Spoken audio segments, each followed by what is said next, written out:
ॐ सहना भवतु सहनौ भुनक्तु सह वीर्यं करवावहै तेजस्विनावधीतमस्तु मा विद्विषावहै।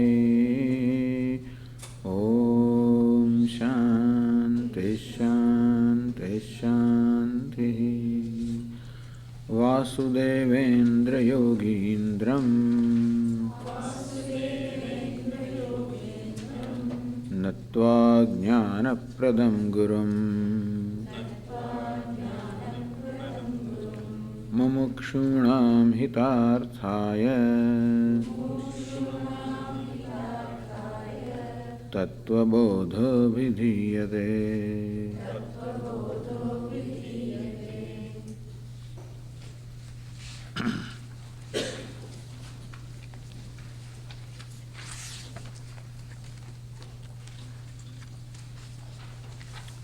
Page 12.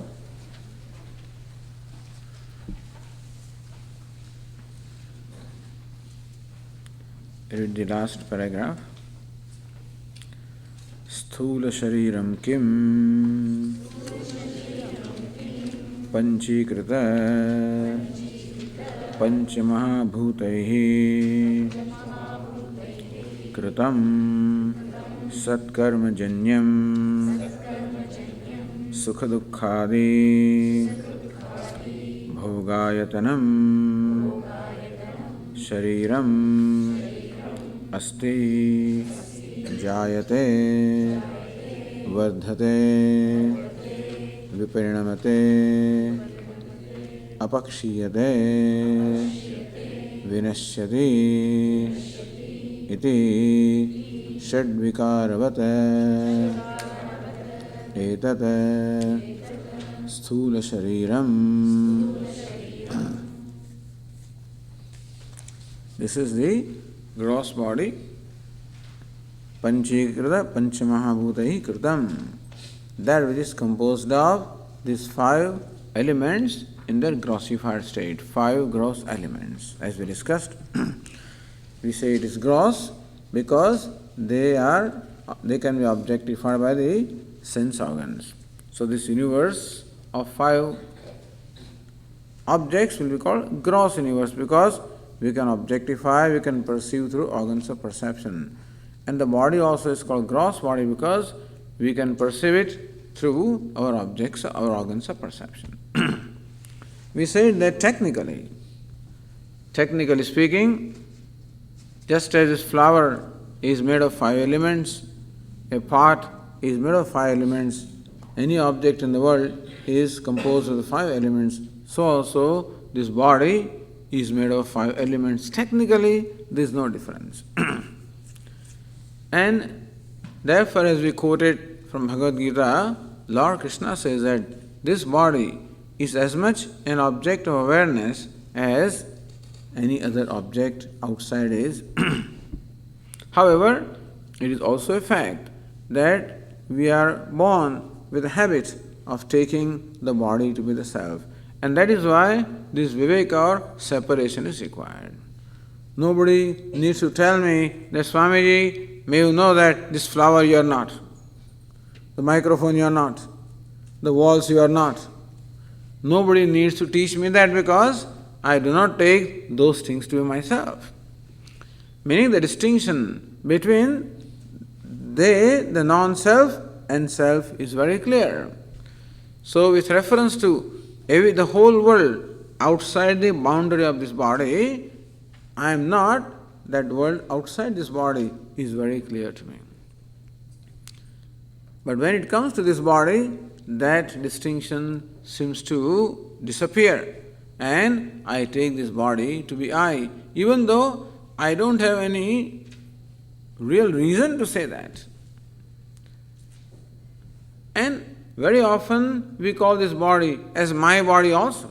There are times when we say my body. Doctor, look, what has happened to my hands? What has happened to my stomach? What has happened to my head? What has happened to my body? So there are times when we do use this expression, my body. So when I call it my body, it is at that time the distinction between the body and myself is known to me. Because when I call this my book, then I am the possessor of the book, but definitely the possessor is different from what is possessed.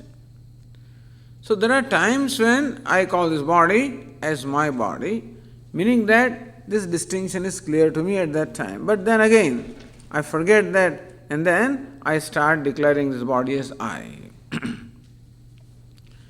As long as it does not cause problem, so long it is fine, but unfortunately it does. Inasmuch as when the body is I, then it becomes as dear as the self. The self is very dear to me, and it is natural, because self or the Atma, as we will see, is of the nature of Ananda, nature of happiness or wholeness, and therefore there is a natural love for the self.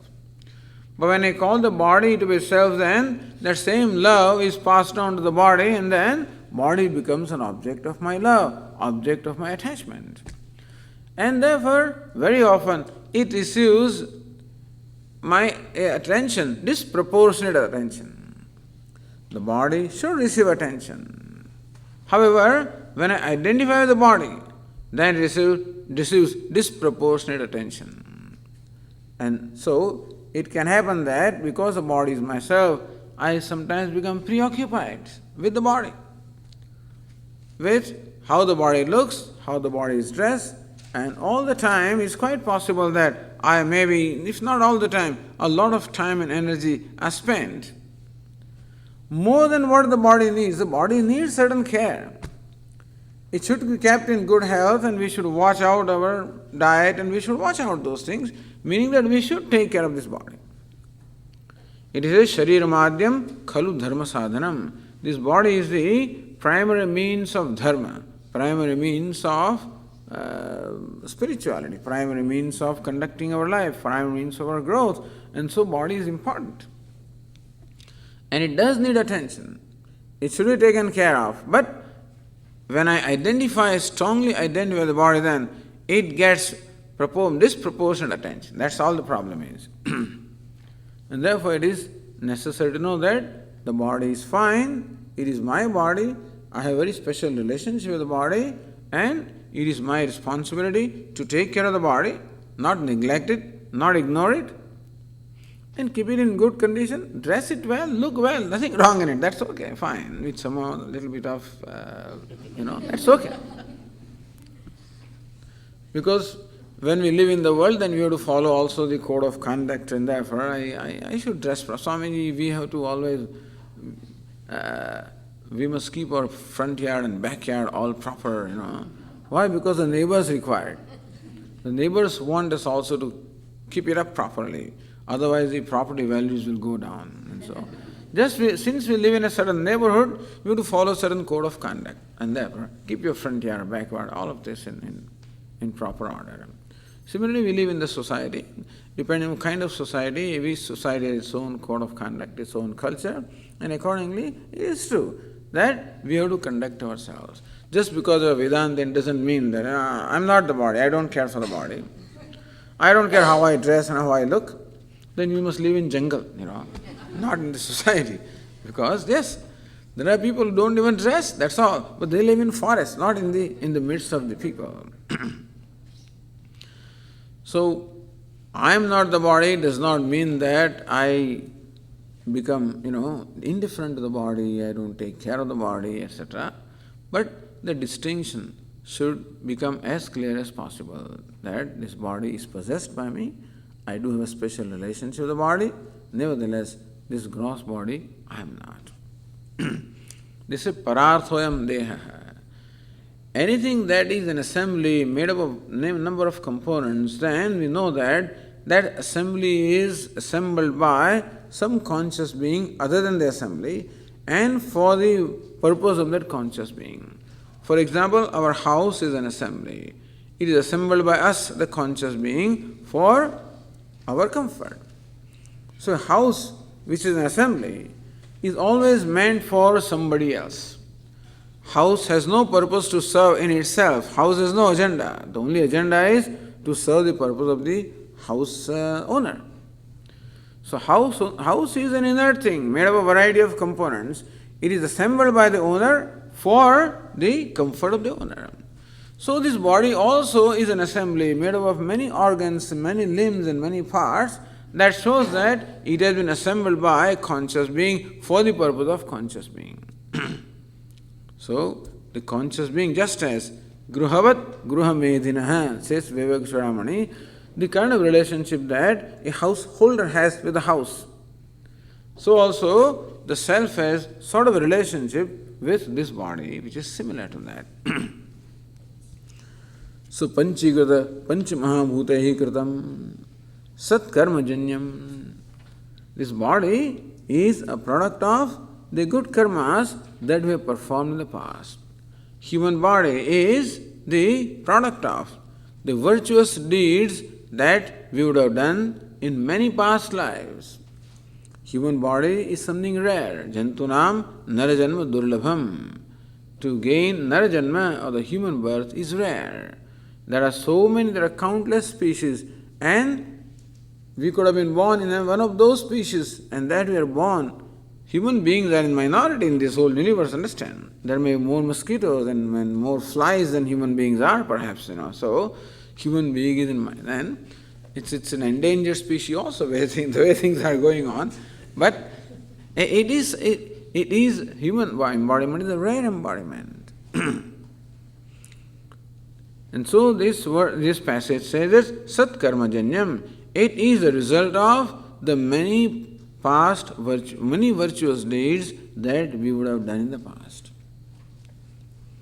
So it's very precious. There is a verse which says that remember that you have purchased this body after spending a lot of punya. Mahata punya panyena kritayam kayana ustvaya. Just as when we go to a shop and we pay money to acquire certain thing, so also we went to a shop. This universal dressing room, because when we depart from this body, then there are 8.4 million possibilities. They say that there are 84 lakhs or 8.4 million kinds of embodiments in the whole universe. So all of these are displayed in God's universal, superstore or whatever. And so after we depart from this body, then we go and we buy. What can we buy? We can buy that in keeping with the amount of money that we have. So what's the money with which you buy? Punya. The virtue is the wealth that we have. And therefore, to buy this human body, a lot of punya has to be given. A lot of punya has to be traded. So we trade. Mahata punya panyena kritayam kayana ustvaya. So this nauka or this boat of the nature of human body has been traded by you, purchased by you, having spent a lot of punya. So human embodiment is a result of punya karma, a lot of punya. Because human being enjoys a distinction that he enjoys a free will. He has these capacities called the power to know, the power to will, the power to act. He has the freedom of choice. He has the ambition to become bigger and better than what he is. He enjoys this privilege of desiring, having ambition. He is a self-conscious being, conscious of himself, conscious of his limitation, and therefore there is an urge to become free from limitation.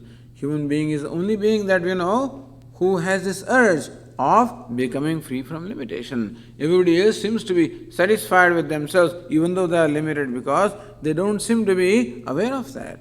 Whereas human being is a self-conscious being, aware. This is a great privilege. Even though human being is the most miserable creature also, because of self-consciousness. It is self-consciousness which is the cause of all my sorrow. I am conscious of myself as a limited being and then I feel unhappy about myself. So, coming to think of it, human being is the most miserable creature. But only when this misery is there that we want to become free from that. A buffalo has no misery, therefore it is content in being a buffalo. Well, I am a miserable creature, therefore I am not content being what I am.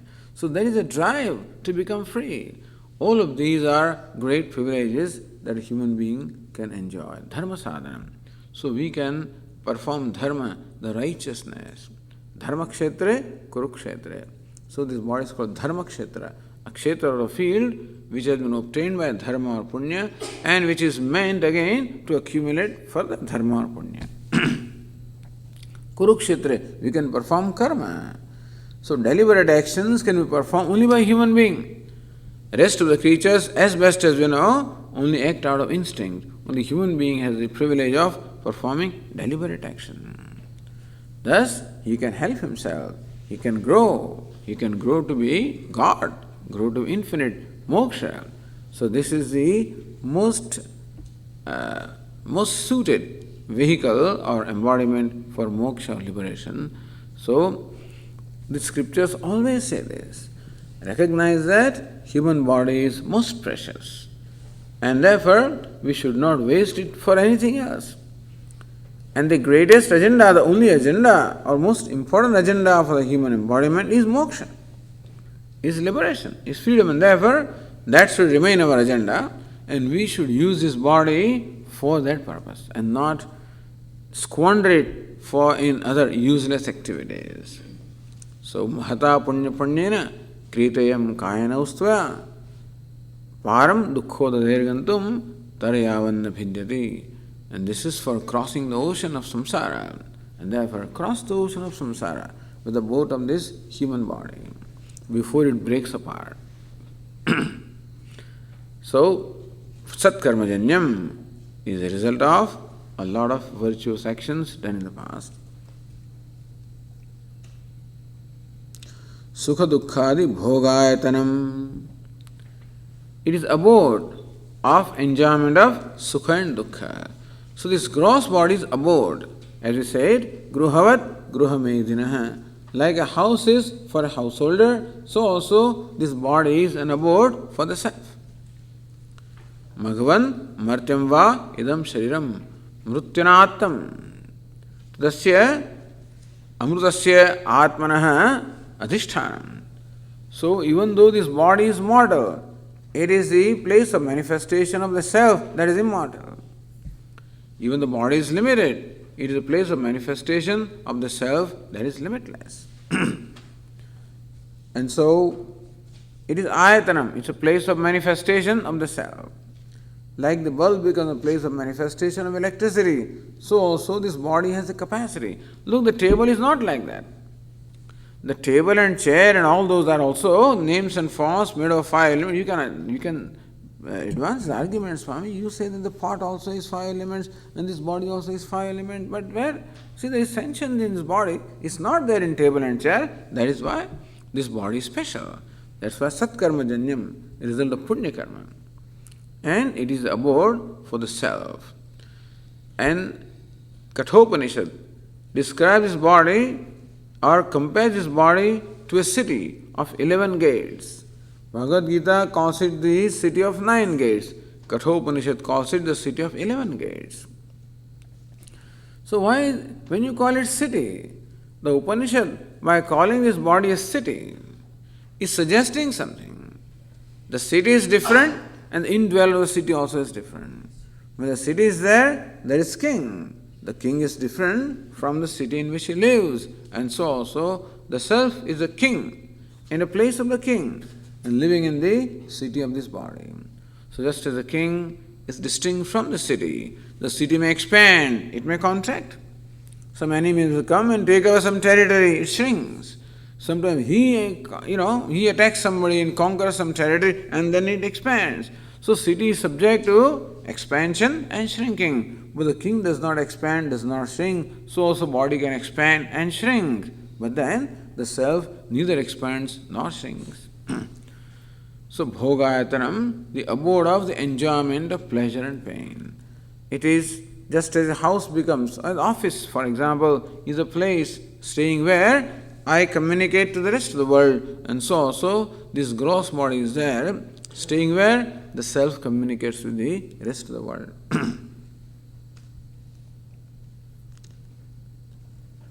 And then Shad Vikaravat, it is endowed in the Shariram. Shiryate iti Shariram. This body is called Shariram. And the word Shariram is derived from the root Shru. in the sense of that which disintegrates, which wastes away, which is perishable. So, shiryate iti shariram.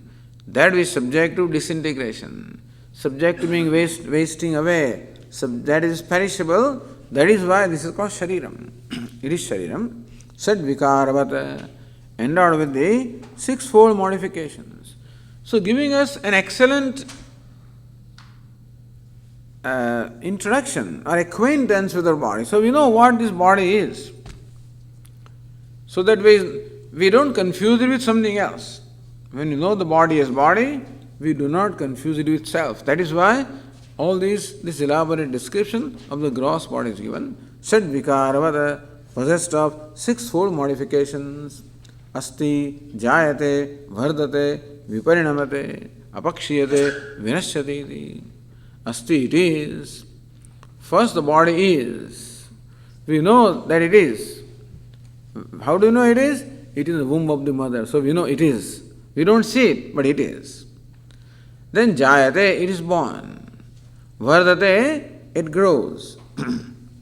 Viparinamate, undergoes modification, becomes mature. Apakshiyate, decays. Vinashyati, dies, perishes. Idi shadvikaravat. This body is possessed of these sixfold modifications. Standard things. This is also, you will see this reference again and again, the shadvikar, the six modifications. So any living organism, any organism that is born undergoes the sixfold modifications. Asti, it is, jayate. So Swamiji says, asti chet. Asti means it is. Then other modifications take place. Birth is a modification. Growth is a modification. Maturing is a modification. Decline is a modification. Death is a modification. When can those modifications take place? Only when it is to begin with. Asti chet jayate. Asti chet vardate. If it is there, then it can be born. If it is there, then it can grow. If it is there, it can be mature and whatever. So, asti jayate, vardate, it grows, viparinamate. Idea is that it is a body that is subject to all these modifications or changes. Vikaravat. Atma is nirvikara. The self is changeless, free from any modifications. And so Lord Krishna says in the Gita, Dehinosmin yatha dehe kaumaram yauvanam jara tatha dehantara prapti dhiras tatra mukhyati. Arjuna, look, just as there is a Dehi, Dehi means indweller of the body. How this indweller of the body is aware of the various stages of the body. Kaumaram, the body has a stage called childhood. Yauvanam, next stage is youth. Jara, next stage is the old age. So, whereas the body undergoes these changes or modifications, there is someone who knows all these modifications.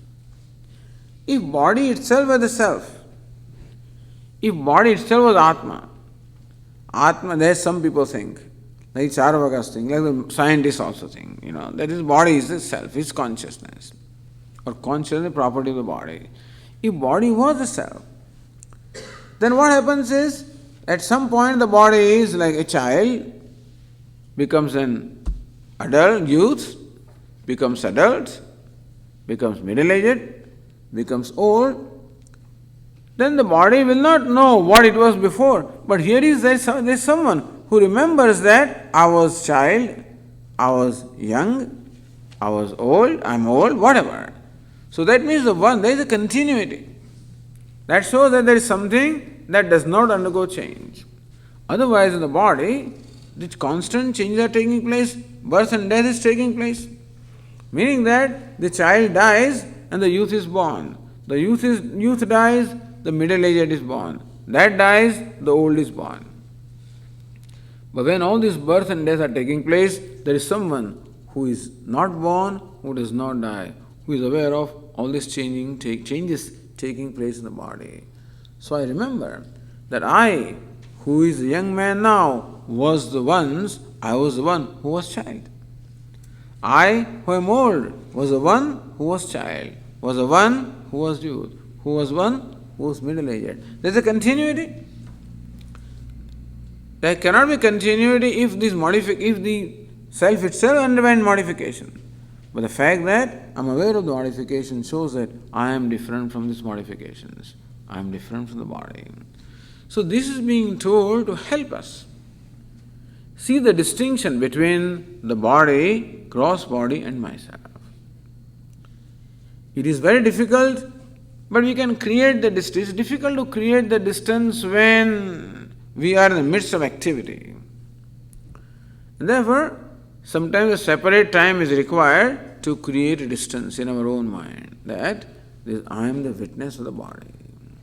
Body is subject to all changes. I am the witness of all the changes. The witness of changes himself is changeless.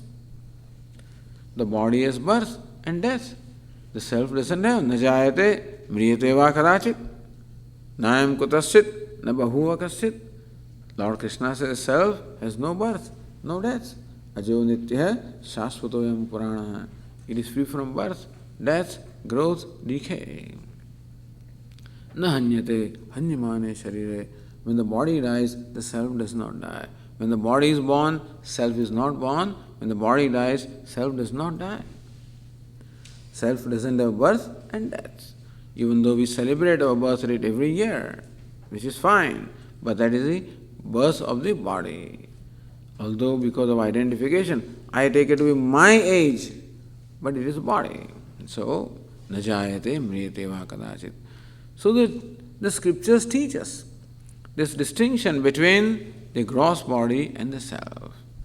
The relationship is comparable to the householder who dwells in the house, and so also this body is comparable to a dwelling place. The indweller is always different from the dwelling, and so also the self, I, is different from this body. And when we say different, does not mean that I have to stand separate from the body.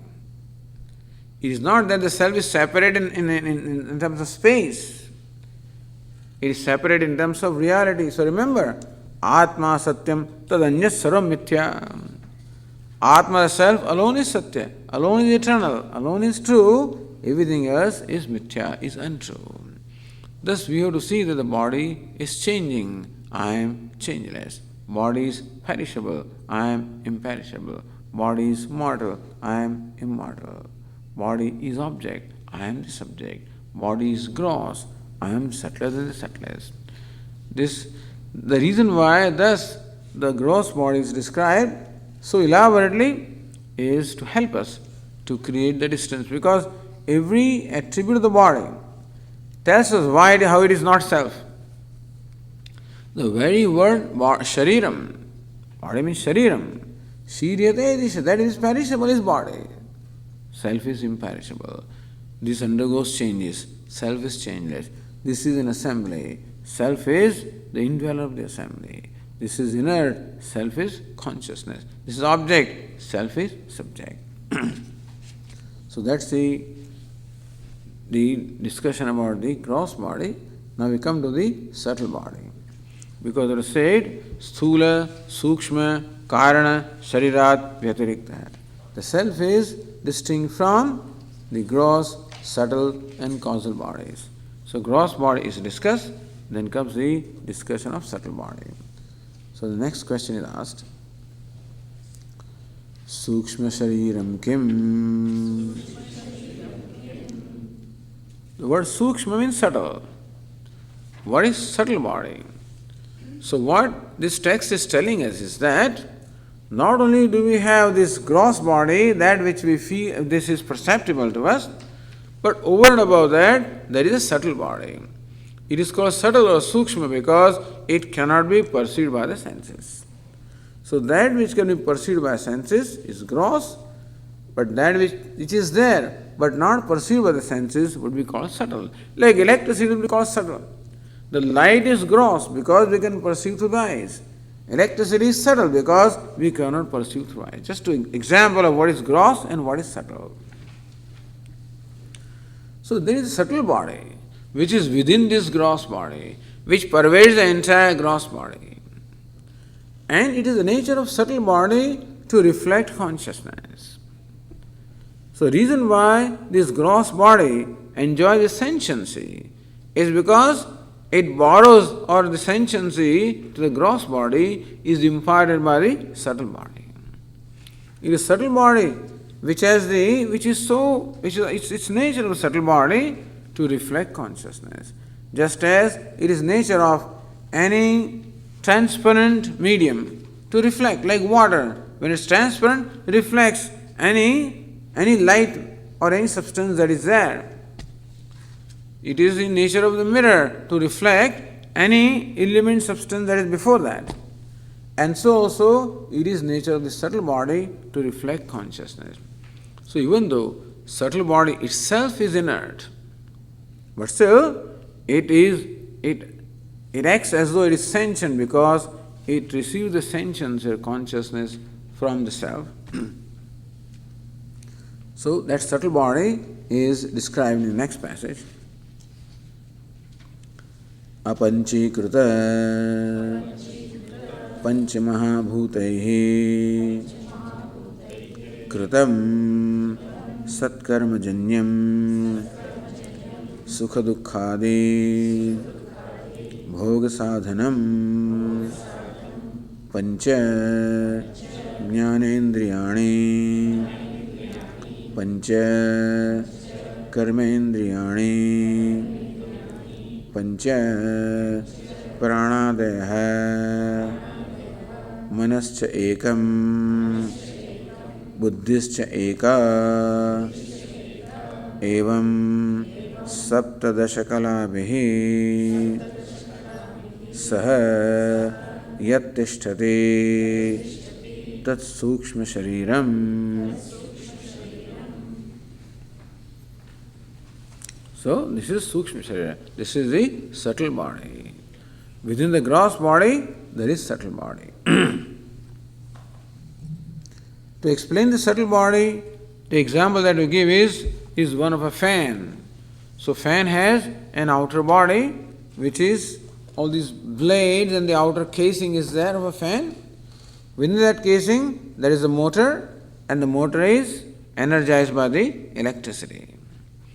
So the fact that the fan rotates is because the rotation to the blades is imparted by the motor. The blades cannot directly receive electricity.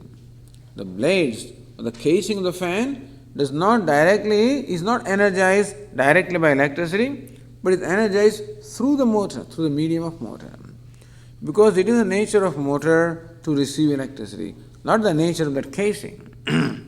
Therefore, electricity first energizes the motor, which rotates and imparts the rotation to the blades and the casing. And that's how the fan also rotates. Although, when you look at the fan, the motor is not visible, is not perceptible to senses. Therefore, we can call it subtle for our understanding. What is perceptible are those blades and the casing of the fan, that is the gross body. There is motor within, which you do not perceive, is comparable to the subtle body. And it is the nature of motor to be energized by electricity, just as it is nature of our subtle body to be enlivened by the consciousness, by the self. So the energy of the electricity is first passed on to the motor, and through that to the blades and the casing, and so also the consciousness that is self is first passed on to the subtle body, which becomes enlivened, and then that is passed on to the gross body, which becomes enlivened as a result of that. So we should know that there are two distinct things, gross body and subtle body. How long will this gross body be sentient? As long as the subtle body is present. And if subtle body departs from this gross body, then this gross body becomes insentient. So that is called death. So what is called death, as explained by our scriptures, is departure of the subtle body from this gross body. It departs. Chale gaya, gone. Who is gone? The subtle body is gone. And who is this, what so-called soul or the jiva? The atma, the consciousness identified with the subtle body, is called the jiva, is called the individual self. They use the word soul for that, S-O-U-L, soul. This is a word commonly used, but it is the, or self with small s, self. That is the self identified with the subtle body. And therefore, when the death takes place, it is subtle body, Atma self, identified with subtle body, departs from this gross body. And that's how the gross body is no more sentient. We say that it is dead. But understand that death in terms of non-existence has not happened. The self has not died. Neither the self, that is Satchidananda, has not died, or the self identified with the subtle body, which is what we call Jiva Atma or Jiva or ego, that also has not died. So ego is the Atma or the self identified with the subtle body. And through the subtle body, then there is further identification with the gross body. When the subtle body departs from here, then there is no identification at that time with any gross body until it enters other embodiment. It always has some kind of an embodiment. When the identification with this gross body goes away, this no more receives the sentiency, it becomes insentient, and that is called death. When the subtle body enters another embodiment, there will be birth that. Death here and birth in some other place. So what is birth? Association of the subtle body with a gross body. What is death? Disassociation of the subtle body with the gross body. So this, if this is clear, then we understand what subtle body is. It is explained here. We should know that subtle body is that which dwells in this gross body. It pervades the gross body totally, and therefore there is sentiency everywhere in the gross body. So wherever we touch, wherever there is any touch or sensation, then I know that I am touched. There is sensation because of the presence of subtle body everywhere. Now it is explained here, apanchikruta panchamahabhutaihi kritam. It is made of the, again, same 5 elements, but in their subtle state. So later on we will understand that when the creation takes place, first what is created are these 5 elements: space, air, fire, water and earth. They are in their subtle state. And then they undergo some modifications to become gross. So when the 5 elements and the subtle state, then those 5 elements form to make what we call the subtle body. The 5 elements in the gross state combine to form the gross body. The 5 elements in subtle state combine to make the subtle body. So that is why we can't see. That is why such an amount of debate here. What do we mean by death? We say that something has departed. What has departed? Because we can't demonstrate it. See, we cannot prove that there is a subtle body. So scientists won't accept it. What evidence do you have that there is a subtle body, different from gross body? Then sometimes some people try to see, well, when subtle body departs from here, maybe it should make a difference in the weight. Something has departed, So weigh the body when the subtle body is there and wait after it goes away. That doesn't work. And so understand that there is no tangible evidence that we have. Science always wants tangible evidence before it can accept anything. And so scientists will not accept this subtle body business. They won't accept it. For them, this is it. This is body. They won't accept even consciousness or self. They will not accept anything. They only accept this body. This is the self. And some changes happen in the body, so consciousness is created. Some changes happen, consciousness stops being created, and the body is dead. This is how they will explain. So they will say that some chemicals being generated in the brain and in different parts of the body, and that is how the consciousness is created and then is passed on to the body. This will be their explanation. But no, that's not so. Just because you cannot prove, meaning just because you cannot have this physical evidence, doesn't mean that the thing is not there. There is evidence, not physical evidence. So far the body was intact. It was sentient. Now, momentarily something has happened, has become insensate. Momentarily. As soon as this thing goes, it becomes insensate. Oh, Swami, that is called brain dead. That is called your heart stops. But all of a sudden this happens. Yeah, all of it can happen. We say that subtle body has departed. They will say that brain has stopped. So there is no point in arguing because you cannot prove. What is meant by proof is you must give a laboratory evidence. And thus we cannot prove an evidence that there is something called a subtle body. There is something called, there is a previous birth, we cannot prove. There is next birth, we cannot prove. There is rebirth, it cannot be proven. Even though people are trying very hard and thousands of cases have been studied and evidence is collected as to how many people are born with a memory of the past birth, and they can effectively tell you, go to such and such place and this is the house. They give a description of the house and his room and his cupboard and his closet and things like that, Still, this will not be accepted as a proof. Maybe he has some kind of extra sensory perception by which he sees what's going on there. That doesn't mean that he was there earlier, whatever. So, previous birth cannot be proven, the rebirth cannot be proven, self-consciousness cannot be proven, subtle body cannot be proven. All that is evident is this body. As far as scientist is concerned, this is the self. And what is the cause of birth? Genetics. Genes are the cause of the birth. Whose genes? Your parents, ancestors, whatever. And so, that is their explanation.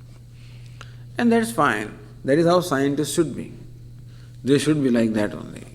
If otherwise there no more remains physical science, they become metaphysical. And then it's all a realm which science cannot. It's all, something you have to depend, you have to accept as a pramana. We say that for all of these, scriptures are the means of knowledge. So perception is not the means of knowledge to establish this. Inference, etc. are not the means of knowledge. Only scripture is the means of knowledge. But we are all believers. If you are not a believer, we can't convince you, perhaps. If you are determined not to be convinced, perhaps we can convince you. If you have an open mind, then we can give reasonable evidence.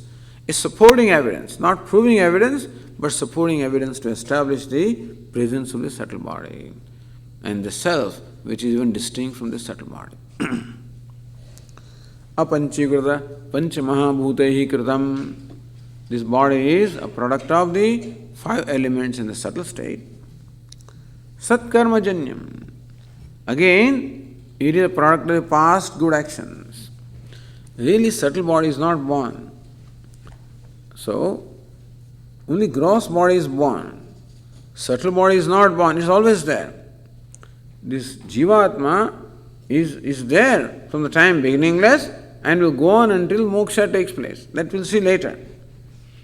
But still it is said here, Satkarmajanyam, it is the product of the past good actions. All we can say is that there must be a lot of past good actions for this subtle body to be associated with the human body. So what brings this subtle body? The jivas are, he is always seeking some appropriate place for manifestation. For example, when this jivatma departs from this body, then he looks for an appropriate embodiment. Which embodiment will it get? Depending on his punya karma. Inasmuch as actions are performed by the subtle body, and therefore it is said that the subtle body has the privilege of being associated with a human birth or human embodiment, that shows that there must be a lot of punya karma in that subtle body. In that sense, they say that sat karma janyam, the subtle body also is a result of a lot of past good karma. This subtle body is, which has all the faculties, organs of perception, organs of action, all these faculties, full faculties are manifest. Every subtle body has all the faculties, but the human embodiment, the subtle body finds its total expression. Because there are embodiments with only 4 senses, not 5. There are with 3 senses. So the subtle body will not get full expression there. In that sense also we can say satkarmajanyam. Sukha dukkhadi bhoga sadhanam. It is sadhanam, it is means of experiencing pleasure, pain, etc. So, if you see the difference in description between the gross body and the subtle body, the gross body is said to be bhogayatanam. This is said to be bhoga sadhanam. This outer body, gross body is the abode, where, living where the self experiences the objects. But what is the means of experience? The subtle body is the means of experience. So, the pain, etc., is all felt in the subtle body. The pleasure, pain, all of these are felt in the subtle body. Even insult, hurt, guilt, honor, dishonor, success, elation, happiness, unhappiness, all of these are experienced in the subtle body, not in the gross body. Therefore, when we are fast asleep, the subtle body goes to sleep. That is the reason why there is no sensation. If the gross body was feeling, then when the fellow is fast asleep, if you do something, he should know that. If the gross body was really conscious, then it should know what's happening even at a time of deep sleep because it is quite intact. But in the deep sleep state, there is no sensation at all. People may be blowing drums and still I just do not hear anything. Some people are so blessed with the sleep that they are totally unaware. They are in total bliss. Nothing, they are not aware of what's happening around. That shows that it is not the gross body that is hearing.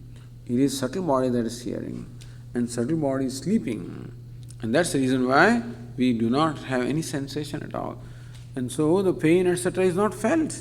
Because in a deep sleep, or in the state of unconsciousness also when they are induced by drugs, etc., then there is no awareness or consciousness because the subtle body is the means of that consciousness. I am aware of the world, not because of the body, because of this gross body, because of subtle body. It is the subtle body because of which I am aware, because of which I experience. So that is a means of experience.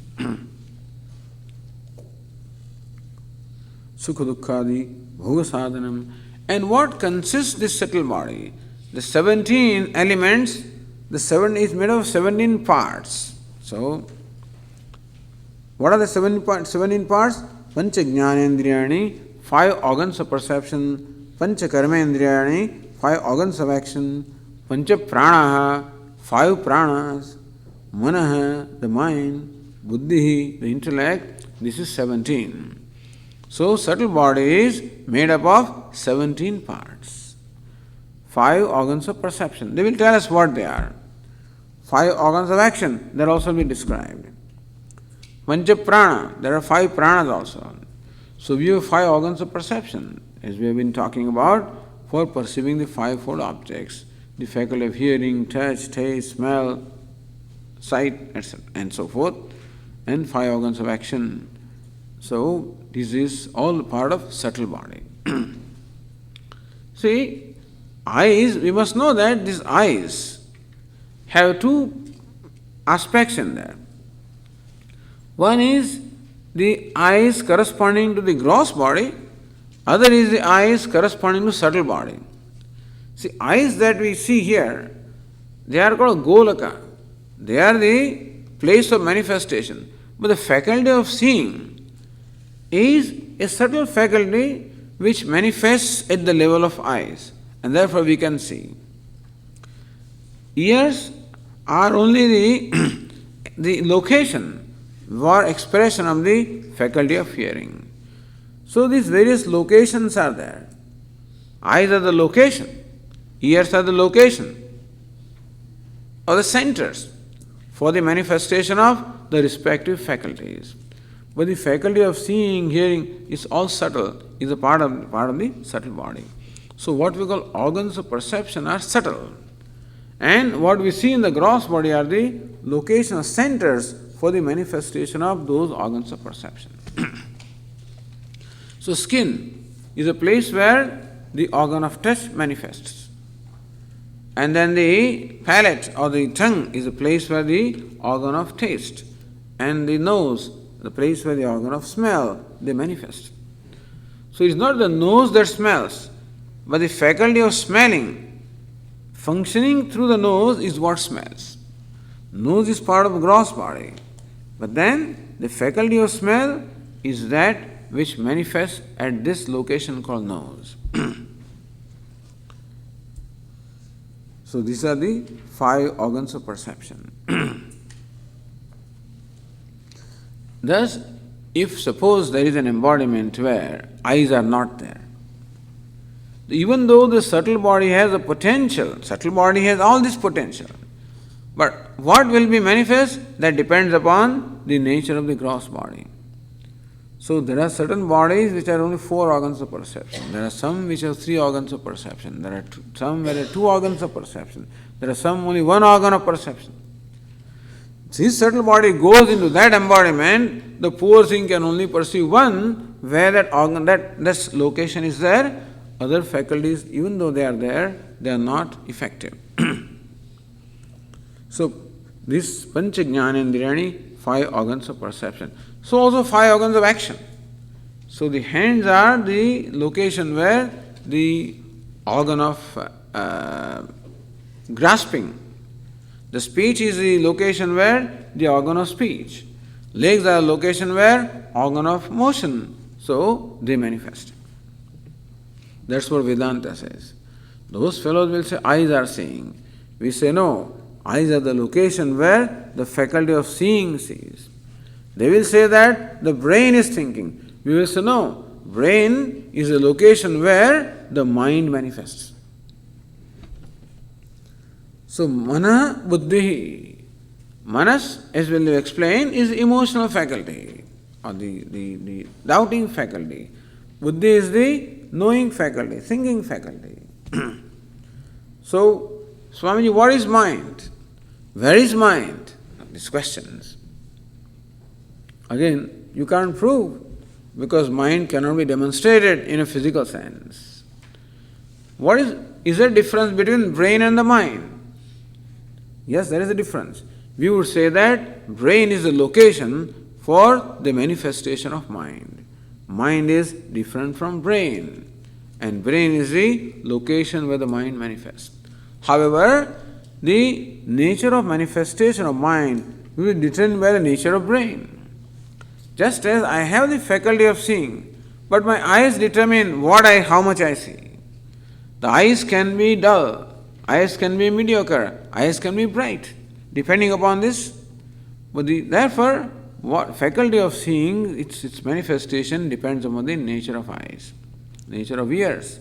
The faculty of hearing is there, but ear is where it is located, manifests. So if there is some problem with this physical mechanism here, then my hearing becomes impaired. So also mind or intellect are separate from brain. Brain is the location where the mind and intellect manifest. This is what we have to say. But Swami, then what about this chemical combination? That is so what is that chemical combination? It does not produce consciousness, it produces sentiency. We must distinguish between consciousness and sentiency. Wherever subtle body is there, sentience is there. Where subtle body is not there, sentience is not there. So table does not have a subtle body, therefore it does not have sentiency. The flower has some kind of a subtle body, it has some sensation, but very primitive. Human being has a very sophisticated subtle body, and therefore the manifestation of consciousness is the very best, or the most exalted, or is complete. So we do not accept that consciousness is a product of matter. It is not that the matter combined in a primordial soup at a certain temperature and pressure and then consciousness was born. That is not, we don't accept that. Then what happened, Swami? Before that there was no consciousness. At that time consciousness came into being. We say that consciousness did not come into being, was not created, it became manifest. That's all. It is there, but it requires the medium of manifestation. Just as electricity becomes manifest. When you switch on the light, it is not that all those days say, light has come, But light is always there. But without the bulb, the electricity has no place to manifest. Bulb is the place of manifestation of electricity. That does not mean that electricity is created. What is has become manifest. So also, some millions of billions, whatever years ago, some kind of a combination might have taken place in this matter so that the organic matter is created. Organic matter is that which can manifest the consciousness. Inorganic matter cannot. So inorganic matter, therefore, sentience is not manifest. Organic matter is where it becomes manifest. So therefore, when organic matter was created, that was the fit medium for the manifestation of consciousness. So it is not that consciousness was created at that time, it became manifest. What is manifestation? Manifestation is what is there that becomes evident. Like sun is shining, but is not manifest when it is covered by the clouds. When the clouds are removed, the sun becomes manifest. Not the sun is created, but becomes manifest. So also, when appropriate organism is created, then the consciousness becomes manifest as sentiency. So distinguish between sentiency and consciousness. We always equate them. So we say that there is no consciousness in table, there is no consciousness in inner things, but there is consciousness. There is no sentiency. Because subtle body is not there, the table does not have sentiency. But Satchit Ananda, as we will discuss later, is equally present in a table as much as it is present in you and I, because it is its nature, existence, intelligence is equally manifest everywhere.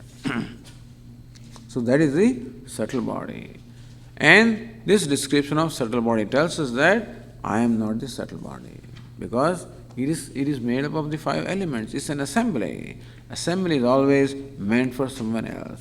Subtle body is an assembly of the 17 things, of the 17 parts combined to form what we call subtle body. It's an assembly. Assembly is always meant to serve the purpose of someone else. And so the self or the conscious being is the purpose, is for whom the subtle body is different from the subtle body.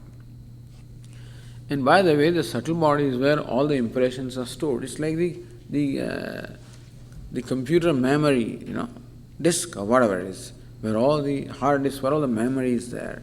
So also subtle body, our mind is where all the impressions are stored. See, we are living this life and performing actions one after the other. Every action leaves an impression. Where is it? So a memory. And where is it stored? It is stored in our mind or in the subtle body. Therefore, when this subtle body departs from this gross body, it departs along with all the storage of memory. Memory means all the impressions. Actual memory is not there, but the impressions are there. Actually, memory goes away when the brain goes away. But the impressions all remain. Therefore, we are born with those past impressions. That's the reason why each one of us has our own unique nature, which is the result of the past impressions, accumulated impressions, which impressions are a result of the past actions. You perform virtuous actions, they create corresponding impression. Perform vicious actions, they create corresponding actions. And what we call swabhava, the nature, is the end product or the end result, the cumulative result of all these impressions. So the fact that each one of us is different shows that there must be history. Each one of us has our own history of the past births and the past actions. And what we are in the present is a product of that past. That is why each one is distinct from everybody else. So, only when we accept the past birth or births, that you can explain the diversity. Explain the diversity as well as explain our life. So, subtle body is that which carries these impressions. So, we are born with that. And subtle body, I am not. So, Viveka Chudamani says that all these organs of action, perception, all of these are like various tools. Like a carpenter has a toolbox In the morning, he opens his toolbox, and during the day, he functions as a carpenter with his tools. In the evening, again, he gathers all his tools and puts them back, stores them back in his box. Similarly, we also wake up in the morning, open our toolbox, and all organs of perception, action, all of these are all put into action. During the day, we perform lots of interactions. At night, we gather all the tools and put them back in the box. So what we call subtle body, even our mind, even our intellect, organs of perception, all of these are comparable to the tools of an artisan. Just as artisan is not the tools, and so also we are not the subtle body. Subtle body I am not. It is instrument. Just as if I use a pen to perform some action, so also I use my subtle body to perform various functions. That's all. Sadhanam. Sadhanam means or an instrument. So just as you have a motor car which takes you from one place to the other, it's an instrument or a sadhanam, it's a means. So also our subtle bodies is an instrument with which we perform various functions. But the one who performs is different. So this description of the subtle body also is given to help us see the distinction between the subtle body and ourselves. That I am the witness and the subtle body consisting of the 17 parts, I am not. They are going to explain what the 17 parts are, what are the 5 organs of perception, action, etc. But here, this is the description of the what we call Sukshma Sharira, or the subtle body.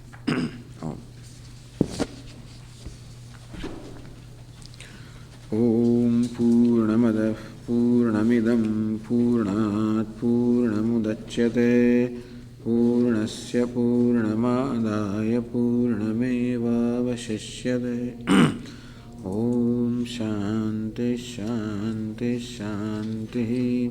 Shankaram Shankaracharyam Keshavam Badarayanam Sutra Bhashya Krutau Vande Bhagavantau Punah Punah Ishvaro Gururatmeri Murti Bheda Vibhagine Vyomavadvyapta Dehaya Dakshinamurtaye Namaha.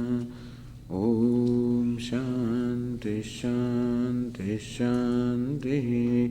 Hari Om. Shri Gurubhyo Namaha. Hari Om.